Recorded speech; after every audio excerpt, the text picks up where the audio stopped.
Is that pure Runic and even Plunder Patrol out here? What an interesting regional.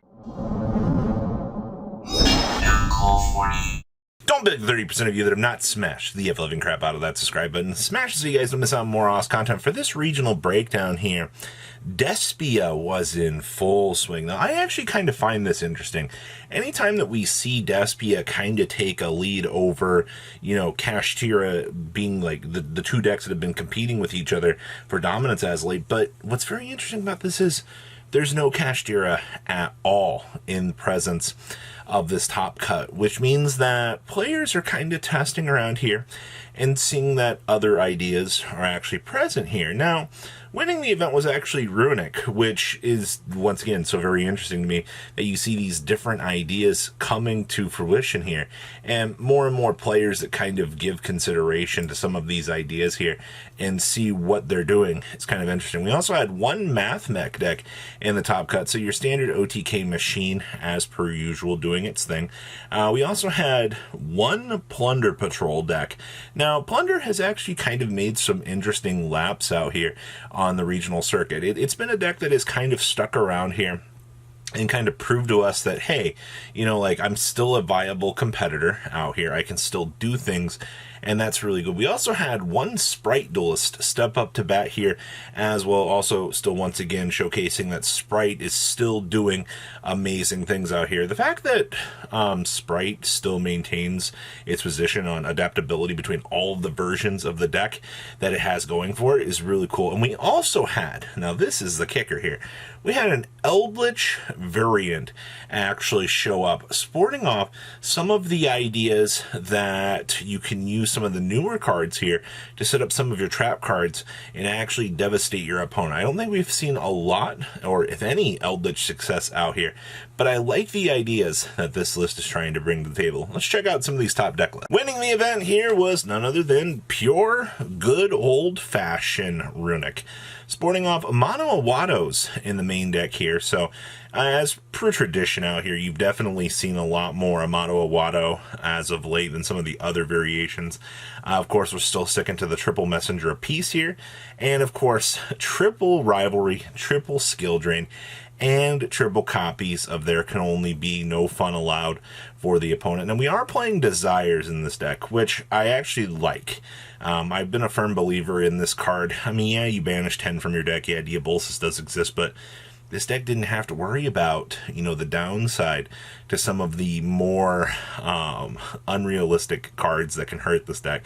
And especially if you're going into a regional where there's no Kashtira around, it looks like you just get some pretty free Ws here for this. So overall, I'm not surprised to see that this actually performed extremely well given the metagame that was surrounding it. So good stuff. Next up here is our Despia deck. Now, what's kind of interesting about this is we're getting away with 46 cards. We're main decking the Expulsion.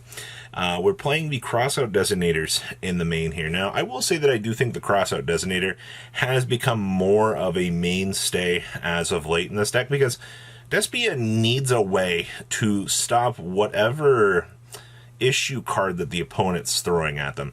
It's definitely the thing that has set Despia a little bit further ahead than a lot of some of the other metagame decks as of late, is because, I mean, they're a little bit more fragile. That's why we always hear, don't try to play Despia unless, you know your matchups well enough to try to round these, problems out. And I do believe that that is particularly true. You do need to know what are going to be the best cards, when, where, how you want to play them.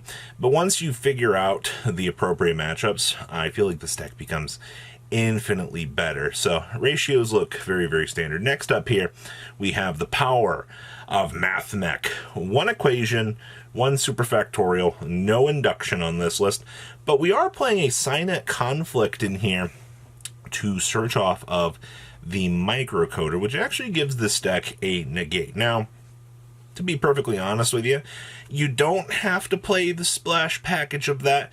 100% optional. The cool thing that I've seen with all of the Math Mech decks as of late, though, is the fact that you do get so much splash ability going for you. All right, Mathmech has become one of the coolest adaptable decks in the format, especially since Bysteals have kind of went dormant. Now, if this deck has to deal with Bysteals, it has problems in its own, because then, the circular plays become issues, and the deck has some issues trying to climb up and actually deal with that. But to see that, the consistency, the Small World package has become so staple in this deck as of late. So, very, very good.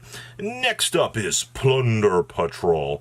I will tell you that I think every list of Plunder Patrol that I've seen as of late has focused on the adventure package in this deck. I don't think there's any way around it. I think you do have to play the adventure package. So if you were looking at Plunder Patrol maybe as a budget option this format, or one to mess around with the possibility of some other ideas, I don't foresee that actually happening. I think you are going to have to maintain the course of playing that. Illegal Knight is fantastic in this deck.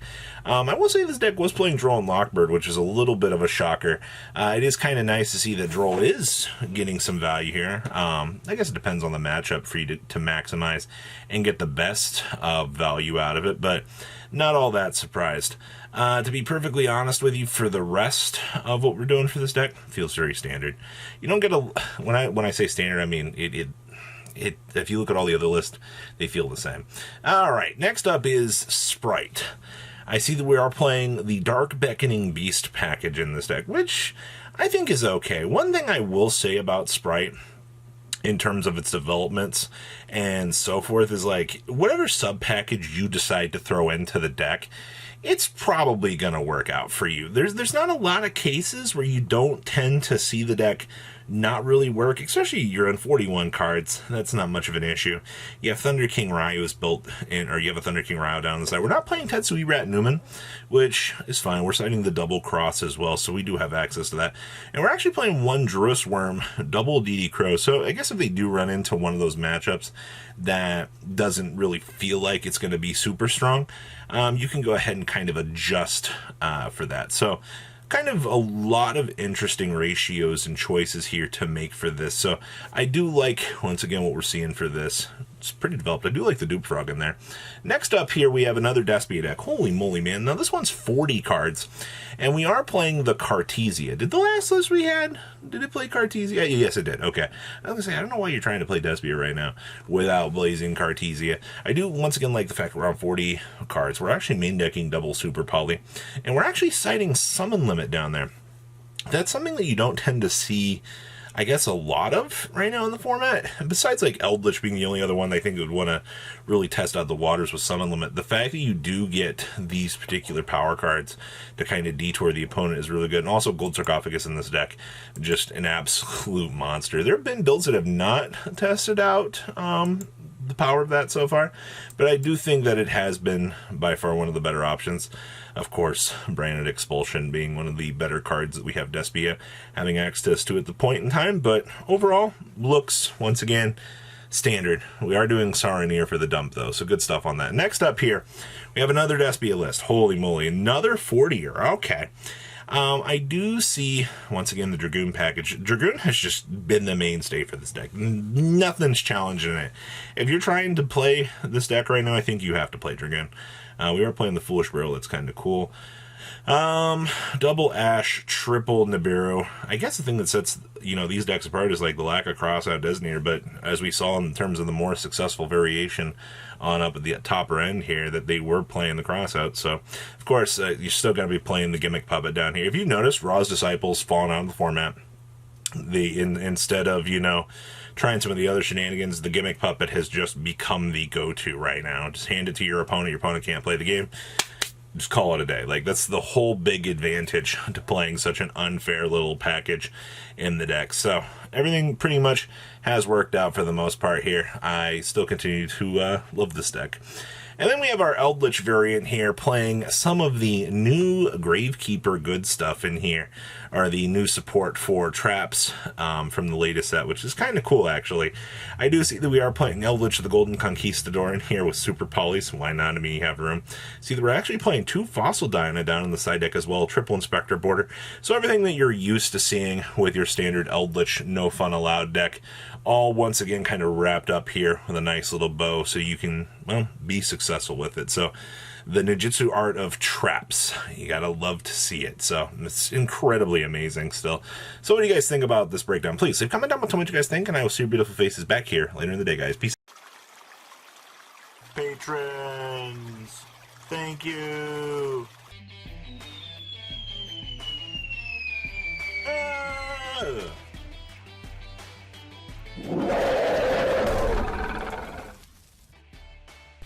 Thank you so much for watching. Check out these other videos.